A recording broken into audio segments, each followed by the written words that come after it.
जी, अस्सलाम वालेकुम। हमारे पास आज सवा मरले के ऊपर हाउस फॉर सेल के लिए आ रहा है। सबसे सस्ता घर है पूरे पाकिस्तान में, हमारा चैलेंज है।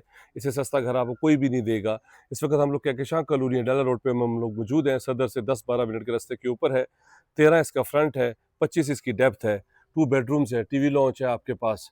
आपके पास जो है इसमें किचन है, एंटर होते साथ ही आपके पास ओपन स्पेस है, साथ ही आपके पास ज़बरदस्त किचन आ जाता है। ये आपके पास नीचे एक बेडरूम्स है, साथ ही अटैच वॉशरूम, यहाँ पे विंडो लगी हुई है, साथ ही आपके पास लाइट वेंटिलेशन के लिए ऊपर तक आपके पास सारी स्पेस है, ओपन है, ज़बरदस्त फीचर है और रजिस्ट्री इंतकाल है। पानी का बोर इस पे नहीं हुआ क्योंकि 32 लाख रुपए में अगर आपको पूरा घर मिल जाए, वो भी रावलपिंडी शहर में, तो क्या ही बात है। ये प्रॉपर्टी हमारे पास अवेलेबल है। अगर आप इस पर इंटरेस्टेड हैं, मेरे नंबर पे कॉल कर लें। अगर आपने कंप्लीट वीडियो देखनी है तो मेरा यूट्यूब चैनल सब्सक्राइब कर लें, उसमें इस घर की कंप्लीट इन्फॉर्मेशन है। अपना ख्याल रखें, सवा मरले के जो है वो घर के मालिक बन जाए रावलपिंडी शहर में। इससे सस्ती प्रॉपर्टी आपको कोई भी नहीं देगा, हमारा चैलेंज है। Thank you very much, take care, अल्लाह हाफिज़।